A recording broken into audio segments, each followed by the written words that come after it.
Hi, this is Mark Waid, writer of Superman Birthright, and you're listening to Krypton Report. Up in the sky, look! It's a bird! It's a plane! It's the Krypton Report!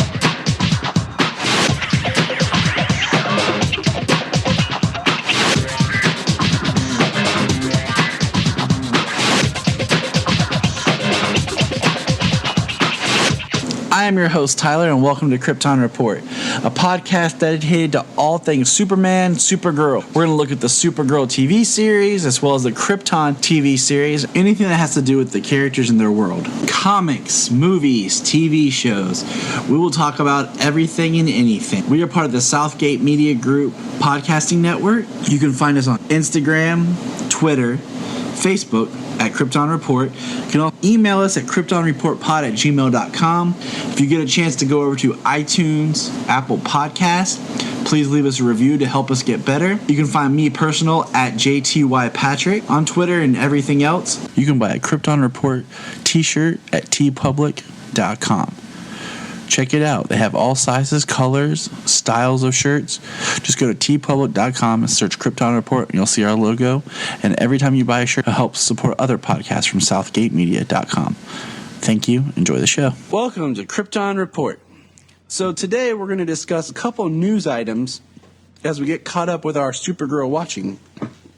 And I got my Supergirl Sayla and my Superboy Solomon with me. And my super friend, Mr. James Cole. Welcome back, James. Thank you. Hello. You're welcome.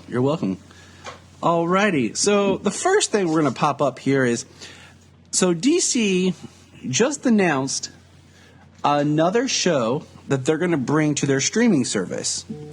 And this show is called Metropolis. Thoughts? Thoughts. I suppose, well, since it's going to be, they're going to have Lois Lane as the main character, it'll be interesting to see the show being carried by a journalist, investigating some of the more science fiction type activities that go around Metropolis. They said Lex Luthor is going to be in it, which will be interesting, obviously, for television. The billionaire mogul is definitely the character trope they'll use for him. But it'll be interesting to see a show try to get carried on without Superman being carried by Lois. Yeah, and I figure we'll probably maybe see a Perry White and maybe a Jimmy Olsen. Part of me kind of hopes that this, in a way, is a prequel series to Supergirl, in the sense that if Superman does show up, or Clark or anything, like, it's the Tyler Hoechlin version, so that we see more of him in the suit and stuff, because we know that it's supposed to be the producers from Gotham. And look what we've seen with Gotham. Gotham has pretty much given us every Batman villain possible. Pretty much. And we have a young Bruce Wayne, and, Gotham is what it is, but you couldn't really do the same type of show with Metropolis and have Superman villains without Superman. Like, that's not going to work. We're not really... Yeah, that won't work. Nobody else can handle them. We're not going to follow any kind of police, so it's going to be more of a journalist show, which could be really neat, but at the same time, it also could be like, what makes this the comic book show, or what makes this interesting or anything different than just being like, will it feel like a comic book show? Will there be something to it that you're like, man, this definitely tells me it's DC, or is it just, DC in name? Will it be something? They said they... Go ahead. They said they put an order in already for it. So they've got to have some kind of idea the way they're going, and it's on the DC streaming service. So they probably have something in mind, I'd say. And I agree. It would be kind of neat if maybe the first season or something. is kind of like, the beginning of Man of Steel, where Lois is kind of tracking down Superman, where maybe there's these reports of these, like, this savior or something, and it follows Lois Lane as she tries to figure out or find this elusive character or something. Yeah. Going to be a young that Lois does Lane, definitely fresh to the Daily Planet. We're going to see kind of her rise or something here. I'm interested. I mean, I'm not gonna hate until I'm not gonna hate, period. But I'm excited. It's gonna there's no other news. Yeah, there's no other news about the show, period, besides the fact that it's coming and the minor, what the minor overview of what the show is going to be about. Let's see. That will probably end up being the third show that we cover on a continual basis on this podcast, because we'll have Supergirl, Krypton, and Metropolis. All shows that I am excited for Krypton.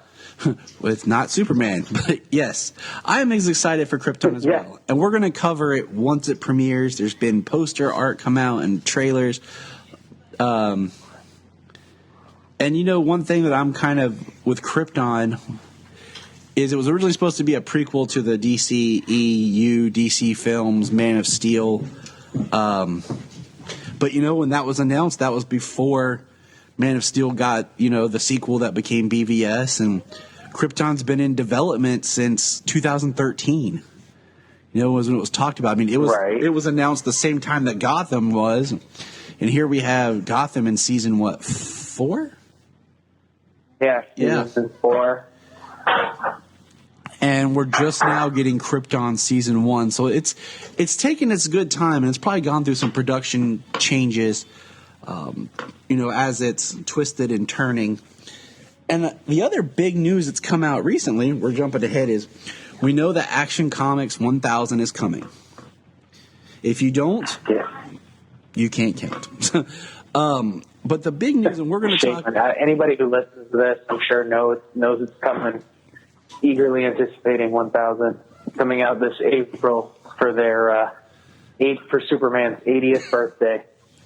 Yeah, we got a lot of cool stuff planned for the anniversary this year. We're going to space it out because we're going to try to align it with the events that, occurred. So, Action Comics 1, Action Comics 1000, Superman the movie turns 40. Superboy, the TV series, turns 30. So we're going to kind of, hit on a lot of stuff this year. It's a good year to be a Superman fan. I hope that, I can't believe it's been 5 years since the 75th anniversary. That was real big. And we had the cool cartoon that we're going to review and talk more about. I can't believe it's been 5 years already, I know. I've watched that a handful of times, like multiple handfuls of times over the years since it came out 5 years ago. I've watched it. I can't believe it's that old. Solomon loves it, and it's one of the best things Zack Snyder's ever directed. Well, he does very well with montage type stuff. Yes, he does. That's why my wife jokes and says that the Superman thing's his best, because it's all just awesome montages. But we'll talk more about that later. Right. But we brought up Action 1000 because I'm not that familiar with his work. I'll say that right now. We're going to have a lively discussion tomorrow on Capes and Lunatics about Brian Michael Bendis. And he signed on. Oh, I'm sure they all have much more familiarity with his work. Because he's been at Marvel for the past decade or plus. And he just signed to DC. And he's going to take over, starting with Superman, Action Comics 1001. He's taking over Action. He's going to take over Superman. They're going to start it over at number 1. And he's going to write a 6-issue miniseries called Man of Steel. And and before Free Comic Book Day, there's supposed to be a comic release. It's kind of like a prelude to his Man of Steel. And I'm just kind of like, okay, that like gives him all the power to Superman. That like right now I am loving like everything that Tomasi and Dan Jurgens has been writing for Superman. I mean, I don't think I've been this excited to read Superman in a long time. Action Comics and Superman have both been, pretty good in this entire run through since Rebirth, and it's going to be pretty hard to top some stuff. Superman can really, take some new stories to new heights. So, but yeah, given Bendis all of Superman's properties like that. He has to have some stuff in the works since he's been, deciding to come over to DC. And I mean, there was a bunch of articles that Comic Book Resource put out, and I posted them all on the Facebook page about Bendis talking about his Superman comeuppance, his takeover, and they referenced John Byrne when he did Man of Steel. And, being in kind of that vein, which is cool because that was a big deal, reboot, post-crisis Superman thing. And, if no one's read the Lois and Clark books that Dan Jurgens did after Convergence, I highly recommend it because that was some of my favorite Superman reading that I've done.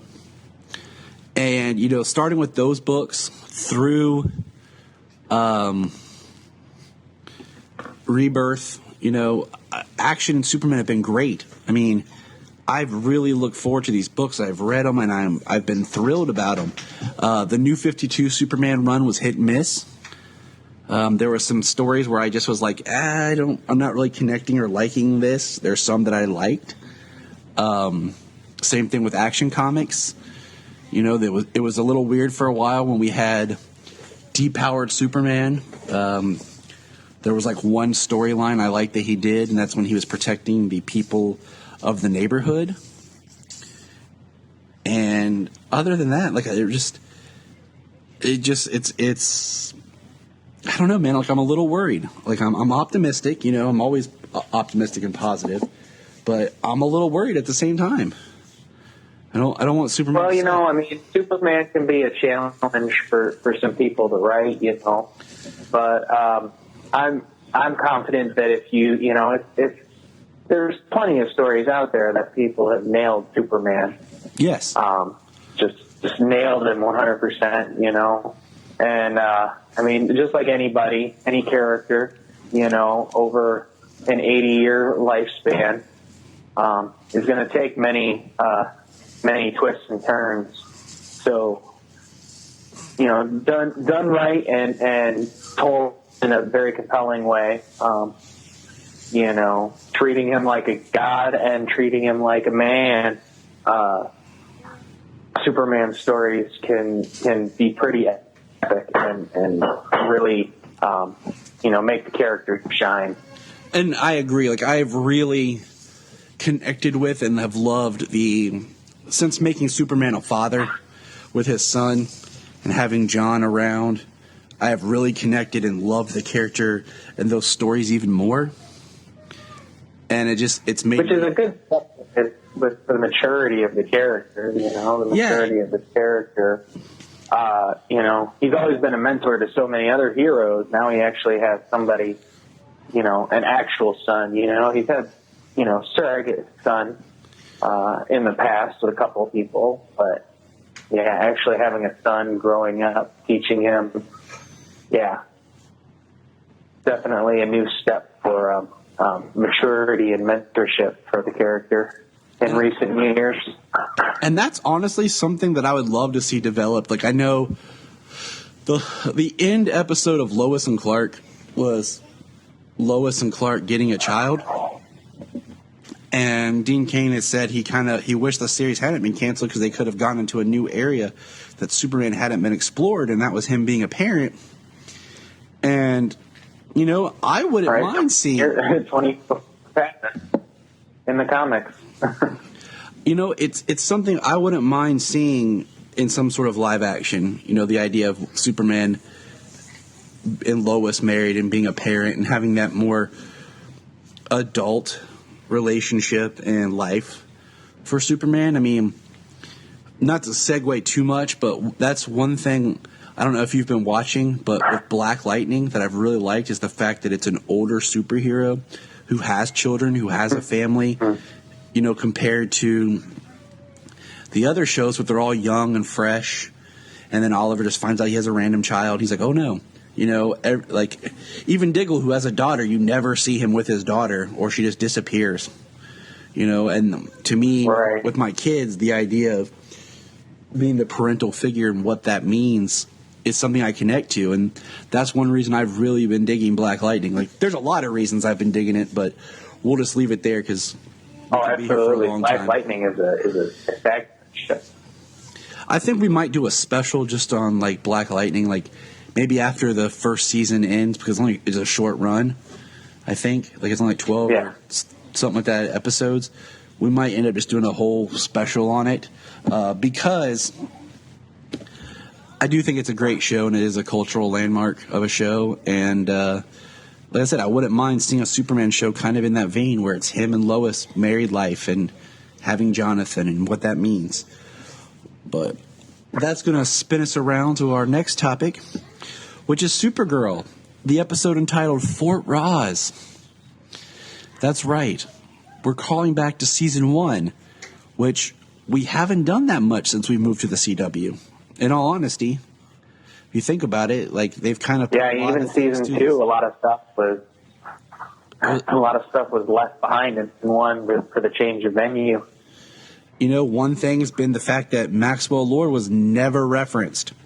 Never referenced. Like, how hard is it in dialogue to say Maxwell Lord left town? Or exactly. Lena bought him out and Maxwell Lord went into hiding, or he had a mental breakdown, or he just disappeared. I mean, come on. Seriously, like, just give me a little bit of dialogue about the guy, because it's so weird. But this was an interesting episode. It felt to me like it was Supergirl's Suicide Squad. Pretty much. I think the only thing was we had an even number. We needed one more. Like, maybe Miss Martian should have shown up, or something. Like, we needed one more to be too good, too bad. We needed one more to make that odd, 5. But well, how many women do you think they could have for their speaking roles? All the men are dead from the Blue Star. Oh yeah. So it's only the women prisoners in Fort Rozz. It's the women prisoners, and it's the women who come in. Supergirl team, her squad that show up. You know who might love this episode, and I need to ask him when I talk to him tomorrow. As I need to ask Zach Moore from the Always Hold On to Smallville podcast. Like, hey, this episode passed the Bechdel test. Absolutely right. Now, I did think it was interesting that Fort Rozz was named after its first inmate, and not like the person who made it. Not like, we always name things for our heroes, not for our villains, kind of thing. Right. Like we name all of our ships after presidents or, generals or some sort of leader or historical figure. We don't name it like the SS H.H. Holmes or, the Manson prison. You know what? Yeah, I mean, if you think about it, who wants to be the good person to have their name on a prison? I mean, in the culture on Krypton, that could be, somebody who is bad enough to have a prison designed, to hold somebody, that would definitely be interesting. It's just some rather interesting thought on their part, thinking that it could be something different than. Now, I mean, what are they going to call it? Like Kandor prison or? Kandar's Happy House for the Lost. Yeah. Why am I blanking on so many other names? What's so funny is I'm watching this episode with Junia, and Junia cannot really stand Saturn Girl. And I don't blame her. Like, I kind of find Saturn Girl a little bit annoying. She just comes off, like, very fakey. Like, not like a real person. Not like a real character. Just like, somebody was like, hey, you would look good as a superhero. Stand over here. You can't act? It's cool. We'll just be like, just film her. And well, I mean, it's the CW. They've had a rather long list of, everybody, even the worst type of people and characters. They have to be models. yeah. So Sometimes I just feel like as long as they look pretty, that's the main thing. Especially, maybe not the lead, but definitely, maybe a regular extra. Yeah, I just keep waiting to hear Marilyn Manson's "The Beautiful People" in the background, But yeah, Junia can't stand Saturn Girl, and I think it's hilarious to listen to her when Saturn Girl's on the screen. And here's another thought: so they can make a suit and something to help protect Superman and Supergirl from kryptonite, but they can't make some sort of suit that has solar radiation-powered batteries that Supergirl could wear that will let her have her powers for a short period of time. Like a spacesuit, that's red sunlight or not red sunlight, but, solar energy power. Like the white solar suit from All-Star Superman, where he is able to maintain the energy that he has. He would still weaken, but much slowly over a longer period of time underneath the red sun and still had his ability. Yeah, so I mean, so basically the plot, we kind of skipped the plot, but Supergirl's going to Fort Rozz. It's orbiting a blue star that kills the Y chromosome, so it hates men. And she decides to take s3e and Livewire with her to find out information that could stop rain, because the Fort Rozz is named after the first inmate, which I cannot pronounce her first name right now. Rozz is what I'm going to call her. And they're going because she, I guess, was a priestess to the cult that bore the symbol that rain has. And so that's where Supergirl is. Yeah, something. Cult of the World Killers. And we find out that there's actually more than one world killer on Earth. There's 3. Purity and Pestilence was the other one. And I started thinking about the 4 horsemen of the apocalypse. Yes, I believe that's what it was. I started thinking, why don't we just call rain death? And we have war and pestilence and famine defined. We'll call in the Winchesters. But basically, Supergirl gets there and they make this big deal out of she hasn't been seen, or those who go around her into her corridor never come back. And so basically we get to see one of the creepy looking priestess ghost things, and Supergirl and Livewire get separated. And my dog is nuts, by the way. And so Is that what I hear scraping around? Yes. He's activated crypto powers. And I wanted to name him Crypto, by the way, but Junia wouldn't let me. So just throwing that out there. The dog. I know. But what I was going to say is, so we get to meet Rozz. And did you recognize the actress who was playing Rozz? No, I didn't. Oh, so when they said she was going to be on here, I was excited. It's Sarah Douglas, better known as Ursa from Superman 1 and 2. Yes, I did hear about that. Yes, I meant to try and pick that out when I rewatched it, but I forgot about it. And that was really awesome, keeping it back in the Super family. And then Rain shows up and kills her. Seriously. I was expecting more. It was anticlimactic. I'm this is supposed to be the big high priestess that could be, for an episode or two. But Rain kills her. And then Supergirl tries to talk to Rain about how we can connect. And I'm you know what? Sometimes people just don't listen to you. It doesn't matter who you are. Blonde cheerleader, hot looking girl trying to tell you to be good. Sometimes just don't work. Maybe if Superman was around, he might get through to Rain. But, It just... Right. But what I found more important in this episode, and what I really liked seeing, was the side story, which featured Alex has a broken leg, and Sam, a.k.a. Rain, when she doesn't remember who she is, has a business meeting she has to leave, and this babysitter counsels, and Alex babysits Ruby. And as we were watching this... offers to babysit Ruby. And as we're watching this, Junia goes, you know what would be really interesting is if something happens to Sam and Alex has to take over guardianship and take care of Ruby, and she gets to have the kid that she's wanted. And I said, you know what? That would be a really cool story that I'd actually like to see.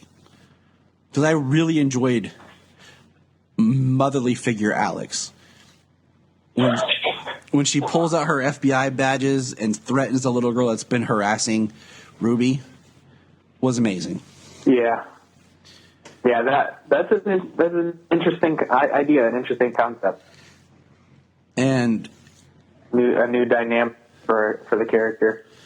We see that during this time, Alex got a text message from Maggie that basically was just asking for her passport. And you can see it messes with Alex and hurts her and bothers her that she feels so left and betrayed by Maggie. And I think just the Ruby dynamic with Alex was really good. And that's something I actually really enjoyed from this episode. Sadly, that we have a moment in this episode where Supergirl and Livewire make some sort of friendship, connection, redemption, and then Livewire dies saving Supergirl. And it's kind of sad.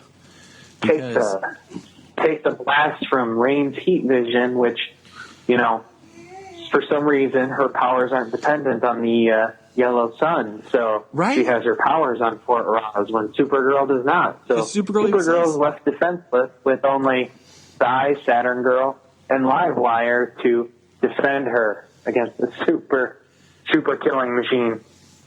And it makes me go back to thinking more like Davis Bloom with what he went through. But so there has to be something more that there's genetically altered, something different about the makeup of Rain. Like she's not Kryptonian. She's like more of a Kryptonian science project. Because we knew they were into... that was Doomsday's, origin as somewhat the Kryptonian science project. And, I'm sure his strength and everything was from the experiment, not the yellow sun.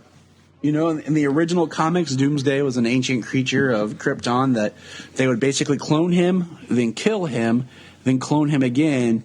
And with each time, he became more angry, more fierce. But whatever way that he died, he wasn't able to die that way again, thus perfecting the ultimate killing machine. Forced evolution.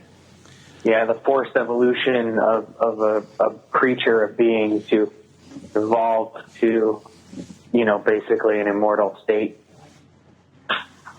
So, yes, I have the omnibus, the Superman Doomsday omnibus, and it's a really good read, with Hunter and Prey discussing the origin of Doomsday and crossing across the stars and actually coming into contact with Darkseid at one point, which makes it seem like the character's just genetic makeup, not relying on the sun for power. Which makes him more fierce. And, with Rain, I kind of wish, her mask, the way it's designed, I almost wish it was bone, that grew out of her. Or, her, when she became Rain, her eyes went solid black and, her skin turned more white looking or discolored or something. More like the Rain character that we see in the comics. The New 52s, when Rain was introduced in Supergirl comics, compared to, her just looking like she should be on General Zod's Black Zero. Because Yeah. And speaking of her mask, I was just watching and thinking about that as well, like her mask and everything. You know, the few times that Supergirl has now come face to face with Rain, you know, she hasn't tried to X-ray the mask or anything like she did Guardian when he first showed up, and his lead mask was made so she couldn't see through it and find out who he was. Wondering if, you know, if like she were to try and do that, say the mask wouldn't allow her to X-ray her face and see who she was, you know, that it would distort her vision. Which that's something hopefully that they'll come back around to. Just like we knew there was something different about Rain and her power set when she was able to make Supergirl bleed by fighting her, you know, and the way she was able to beat her up, because we haven't seen that when Supergirl's battled other Kryptonians or even the Daxamites. Mm-hmm. So I'm kind of curious what's going to happen next. I think we're one episode. Let me check my calendar. Hold on. But anyways, yeah, the similarities to David Bloom that you were talking about too. You know, he had his blackouts where he didn't remember anything, and you know, skipping towards the end there, Sam came to pick up Ruby, and she had her business trip, and she missed all those calls from the office and from Lena. Like, she didn't go on her business trip; she just disappeared. Like, it's going to start having repercussions on her personal life now, instead of the sparing times that she was. And you know, there were just some weird ways she acted and things like that. But now it's going to start having that effect on her personal life, and it's going to start to the character is going to take a nosedive, you know, with everything that it's interrupting in her own life. And like I was looking here, we only have one more episode of Supergirl until it takes that weird hiatus break when it disappears and Legends comes For back. Legends to finish. Because I guess the CW said something about they don't want more than 4 like superhero shows on at one time. And I'm kind of like, okay. Kind of weird, but okay. Well, you know, I mean, that is weird. You know, that is a weird philosophy to take, especially when so much of your slate is superhero shows. But, I mean, the good thing I see about it is we're going to have content into, like, mid-June now, as opposed to the beginning of May. Everything's shut down. Everything's over. You have May to September, October before you get to see any of your shows again. So that's about the only, the biggest plus that I see from their weird scheduling. And I agree. And I mean, the good thing is we're going to have, you know, February to kind of catch up a little bit, but then we're going to have Krypton premiere in March. So it's not going to be bad. Okay. All right, buddy. And that'll put only one Superman show on TV at a time for the short period. For like a couple of weeks, and then there's a couple. That's if they air Krypton straight. I mean, you know, they've given the dates of when it premieres, and you know some of the dates of the follow-up episodes. But we'll be on the 5th episode if they air it straight. We'll be on the 5th episode of Krypton when Supergirl comes back with episode 14. So that'll be a superific week. That's right. I said superific. Superific. So, any other thoughts, closing ideas about this episode, or just what's going on? Well, one thing that we did touch on, going back to Action Comics 1000, is Superman at some point is going to have his red trunks on. Oh my gosh. Superman wearing his red underwear on the outside again. And now I'm wondering if that's going to be like a continuation, or if that's just going to be like one of the because there's going to be a collection of stories for 1000 is what I believe is coming out. It's not going to be like one long issue. It's supposed more to be of a collection of some stuff. 80 some pages, and it's going to be like an $8 book. Which for 80 pages, I'm fine with. Yeah, I was I was expecting easily to pay for a $10 book. 1,000, issue 1,000, 100 pages, $10 per 10 pages. Whatever, $1 per 10 pages. $10 is what I actually anticipated on spending on issue 1,000. And I know, like we talked about, Bendis is supposed to have a short in there, so I kind of wonder if maybe his story's the one that's going to have the trunks. And you know what? I'm going to say it right now. I don't care for the trunks. He looks fine without them. The New 52 suit was a little weird at first because it had the armor. But when they did the Rebirth suit and they did the suit that he's currently wearing now, and even the Smallville suit, if you read Smallville season 11, not having the trunks is okay. The trunks are an outdated thing. The only thing I haven't finished in 11 is the continuity, the final arc that just came out in trade paperback, and I don't have that one yet. That's the only one I haven't read yet for season 11. Yeah, I got a couple more to go. I can't remember because it got really weird after they started naming them something different. But my thing is, I feel like putting the trunks on is a step back. Every other costume's been able to age, and Batman, they ditched the trunk, and nobody's freaked out about Batman's costume, asking for them to return. Batman in the comic book or in the movies has not had trunks since 1989. I was young when that happened. I can't. One solid color. If people freaked out as much over the costume as they did when Man of Steel showed the costume without the trunks. But I feel like they did it for what the time was, to honor the strongman of the circus and how they look, because that's where the costume originated from.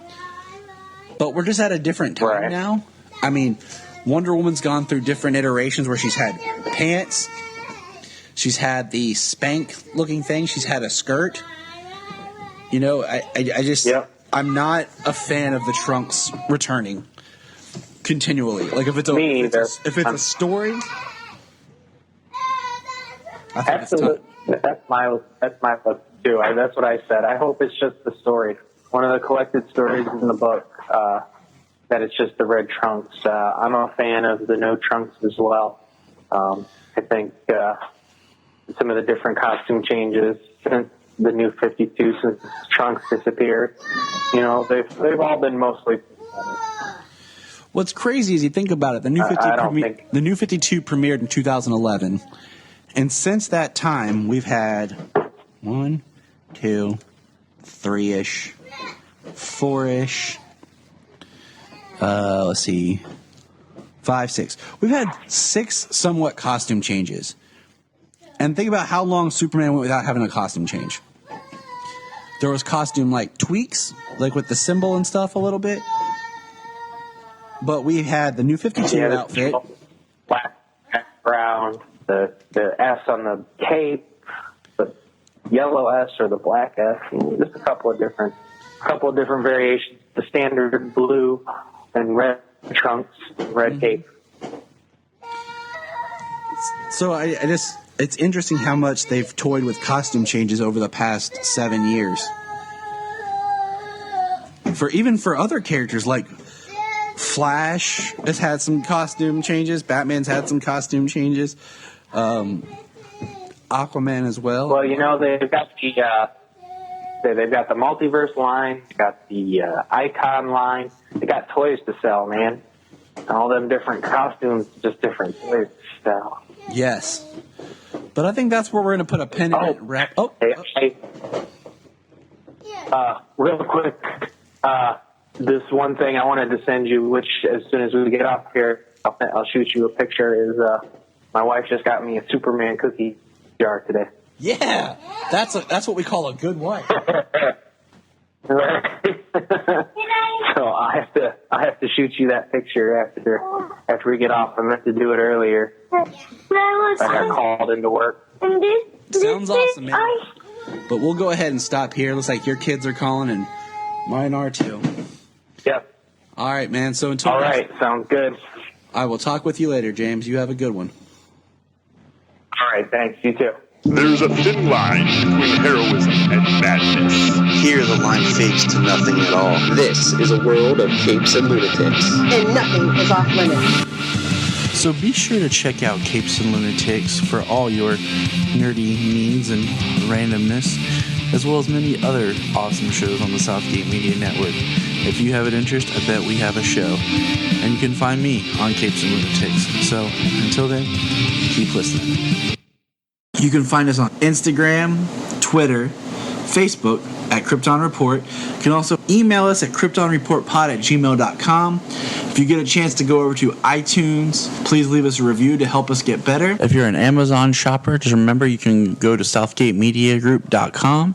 There's a portal, log into Amazon, and you'll shop into your account just regular, but it also helps keep all the podcasts on and helps keep Southgate running. Remember, look up in the sky. There's a thin line between heroism and madness.